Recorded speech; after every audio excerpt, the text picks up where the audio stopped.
¿Qué tal familia? ¿Cómo estáis? Bienvenidos a Theme Coaster, vuestro canal favorito de parques temáticos, consejos, etc. Bueno chicos, en este vídeo volvemos a Pidufu, Toledo, para ver qué, pues un tema muy importante, una gran pregunta que muchos nos podemos hacer a la hora de visitar este magnífico parque temático. Y es, ¿cómo podemos visitar Pidufu? Y no es cómo llegamos al parque, no, porque tenemos coche, tenemos buses, no. Y es cómo organizarnos la mejor manera para poder visitar Pidufu y ver al máximo posible todos sus espectáculos. Pues bien chicos, esta es una de las grandes preguntas que mucha gente se hace la primera vez o ya la segunda vez para poder ver todos sus espectáculos, porque al fin y al cabo los espectáculos de Pidufu son las atracciones de este parque temático. Así que chicos, poneos cómodos porque hoy vamos a ver cómo organizarnos a la hora de ver Pidufu. ¡Comenzamos!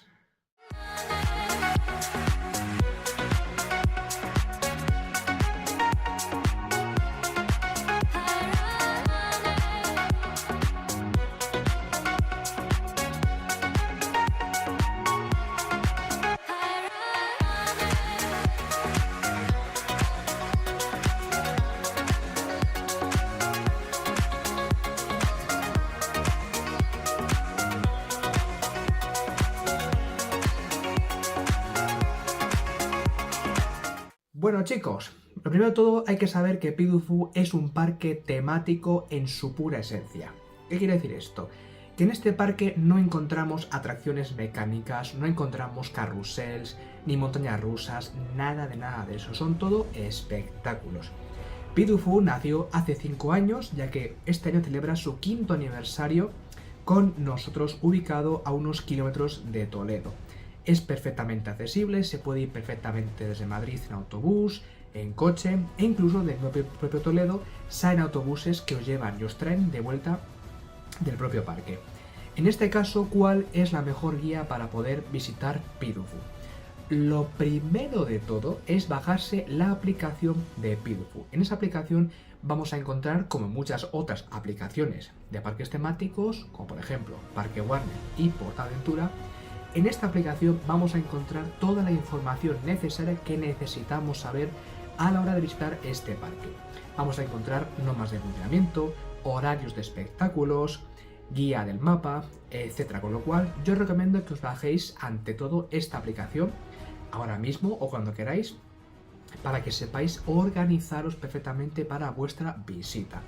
Si es vuestra primera visita, yo os recomiendo ante todo que no vayáis en verano, julio y agosto. ¿Por qué? Porque Toledo es el sur de España. En verano hace muchísimo calor y además este parque está en campo abierto. ¿Tiene sombras? Sí, alguna que otra sombra, pero es como Parque Warner. Tiene muchas zonas al aire libre y pega muchísimo el sol, con lo cual yo recomiendo que la mejor época del año para ver Pidufu es sin duda septiembre, octubre y noviembre. Es cierto que también tenemos pues abril, mayo, junio, febrero, pero para mí la mejor época sin duda es otoño, fines de verano, más o menos. Esos días en los que hay, por ejemplo, pues 25 grados, 23 grados, luego por la noche refresca, eso es cierto, pero durante el día pues está más o menos guay, en manga corta, una chaqueta fina, con lo cual yo recomendaría siempre verlo en septiembre, octubre y noviembre. De hecho, por ejemplo, recordéis que mi vídeo primero fue un fracaso porque lo grabé en julio. Luego ya en septiembre hice una segunda grabación y el vídeo tuvo muchas mejores críticas. Con lo cual, ante todo mejor a saber que primero es septiembre, octubre y noviembre. Pero vamos, ir cuando queráis, prácticamente. Lo segundo, chicos, tened bien claro los horarios de los espectáculos. Y atención, porque los horarios varían todos los días. ¿En función de qué? En función de la afluencia y de la época del año. ¿A qué me refiero con esto, chicos? Pues bien, por ejemplo, en julio, en mi primera visita, debo recordar que además hubo muy pocos pases para algunos espectáculos. ¿Por qué se hizo esto? Pues a lo mejor porque el parque preveía que había muy poca afluencia, y de hecho hubo muchísima menos afluencia que en mi visita de septiembre, porque además había muchísimo calor, mucha gente no va al parque y por tanto los pases se reducen. Por lo tanto, luego ya en septiembre-octubre aumentan los pases, con lo cual los horarios de por sí no son iguales. Segundo punto. En este parque lo importante son los espectáculos.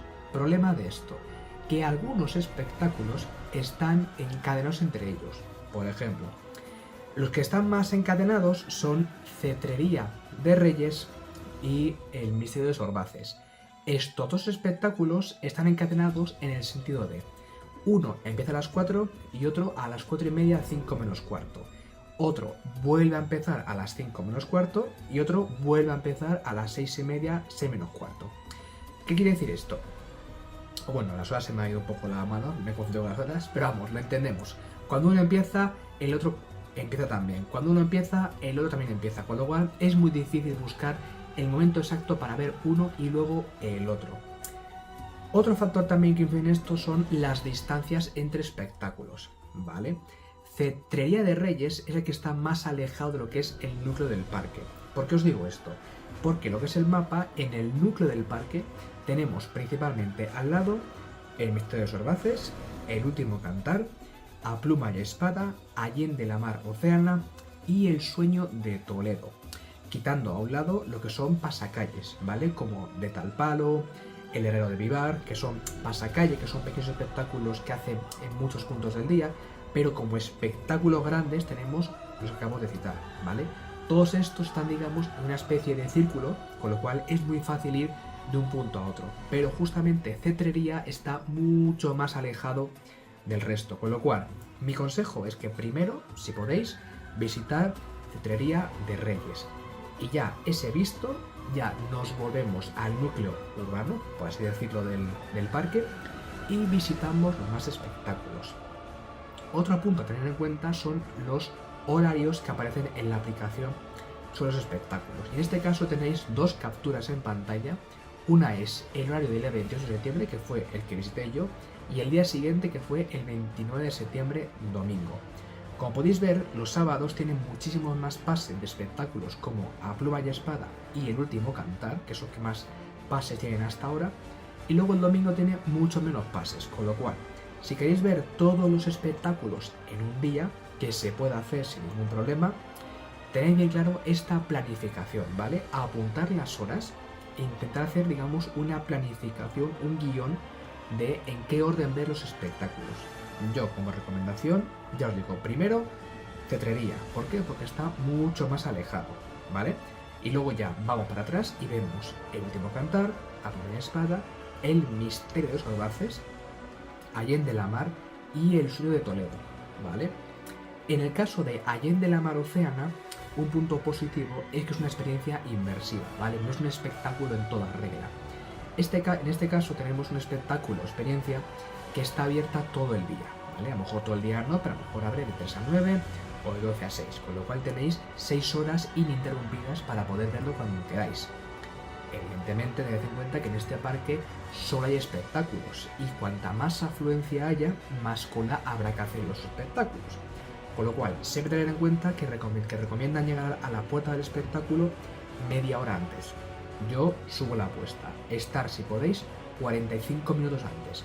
Sé que es un coñazo, sé que es mucho tiempo estando de pie, pero es lo que hay, ¿vale? Tenemos 5 espectáculos, 6 espectáculos, hay mucha gente, con lo cual todos vais al mismo sitio, con lo cual que en un espectáculo haya 2.000 personas no quiere decir que en el otro haya 2.300 o haya otras 2.000, ¿vale? Al fin y al cabo son 20.000 personas, o por el número, entre 6 espectáculos. Pues haced la división y tendréis más o menos cuánta gente habrá en cada espectáculo. Con lo cual, lo importante es llegar con antelación a cada espectáculo para coger buen sitio y luego ya disfrutar del espectáculo. Pregunta importante, ¿en este parque hay pases rápidos? Sí y no. Me explico. No hay pases rápidos como tal, pero hay un pase llamado pase emoción, que te da acceso prioritario antes que el resto a las gradas, con lo cual entráis antes que el resto.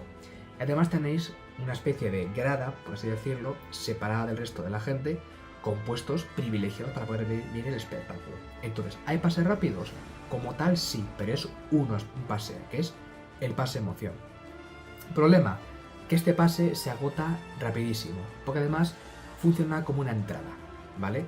A ver, como entrada o no, pero más o menos tú pagas tu entrada y luego pagas tu pase emoción. Y además, a tener en cuenta que en el caso de El Sueño de Toledo tiene su propia entrada, con lo cual al final compráis 3 cosas: la entrada principal, el pase emoción y la entrada al Sueño de Toledo, que prácticamente ahí os estáis dejando más o menos unos 100 y pico euros simplemente en entradas, más luego la comida que comáis allí, que es una gastronomía, como visteis en mi vídeo, no muy currada, porque son restaurantes de verdad, con su carta, con su menú, con su cuenta. O sea, hay puestos de comida rápida, ¿vale? De coger, pedir y recoger, pero hay también restaurantes clásicos, como encontramos en cualquier sitio, donde pedís mesa, reserváis o no reserváis, os atienden, la cuenta, etc. Y los precios no son baratos, que digamos, ¿vale? Con lo cual, recomendación, ante todo, aplicación de Pidufu, mirad bien los horarios de los espectáculos para poder asistir a todos ellos. Problema, o por ejemplo me diríais, Dani, ¿recomiendas no ver o dejar de lado Allende la Mar Océana y ver los demás espectáculos? Sí, yo recomiendo. ¿Por qué? Porque Allende la Mar Océana no deja de ser una experiencia inmersiva, ¿vale? Vais pasando por diferentes salas con efectos especiales, está muy bien tematizado todo, con lo cual, o sea, no hay que quitarle valor a este espectáculo experiencia, pero sí es cierto que al tenerlo durante 6 horas abierta, pues chicos, yo recomiendo incluso que lo dejéis para el final, ¿vale? Que eso sea lo último que veáis. A ver, al final echáis horas y decís, mira Dani, es que empiezo a las 5 a ver El Misterio de Sorbaces, que es lo último que me queda por ver, y Allende la Mar cierra a las 6, pues a lo mejor no me da tiempo a llegar, porque esta experiencia también tiene su cola. Que a ver, lo bueno es que al final, como es continuo, no hay que esperar por grupo, vais pasando seguido, pues vale, vamos rápido, pero al final hay muchísima cola. Y lo que es por dentro va a su ritmo, o sea, no vamos corriendo por todos los sitios. Entonces, tened en cuenta eso, que si podéis dejaros un espectáculo por ver, que sea ese, Allende la Mar Océana, ¿vale? Que se puede ver perfectamente en cualquier momento del día. O por ejemplo, si a las 2 coméis y luego hasta las 4 no tenéis ningún espectáculo que no hayáis visto antes, pues chicos, esas 2 horitas para ver Allende la Mar Océana. Por lo demás, chicos, poco más que deciros. Al final tenéis en la puerta un mapa, una guía con el horario de ese día de espectáculo, con lo cual la aplicación es más para planificaros por si queréis hacer vuestra propia ruta de espectáculos. Pero luego al final allí delante tenéis una guía que se agota rapidísimo, así que tenedlo en cuenta, una guía sobre los espectáculos, con lo cual podéis ir tachando, rodeando, hacer vuestra itinerario, por así decirlo, pero bueno, ambas cosas funcionan perfectamente. Por lo demás, chicos, creo que es un buen parque temático, uno de los mejores del mundo y que además, a pluma y espada, ostenta el título de mejor espectáculo del mundo, cuando justamente El Sueño de Toledo, otro espectáculo del mismo parque, lo tenía hasta la fecha, así que fijaos qué buena trayectoria lleva hasta ahora en estos 5 años Pidufu. Por lo demás, chicos, como os digo siempre, suscribiros, activad la campanita, darme un like si os ha gustado este vídeo y comentarme lo que queráis, feedback, propuestas, lo que os dé la real gana. Y como os digo siempre, si vuestra vida no tiene color, ponedle fin. Hasta la próxima, familia. Chao.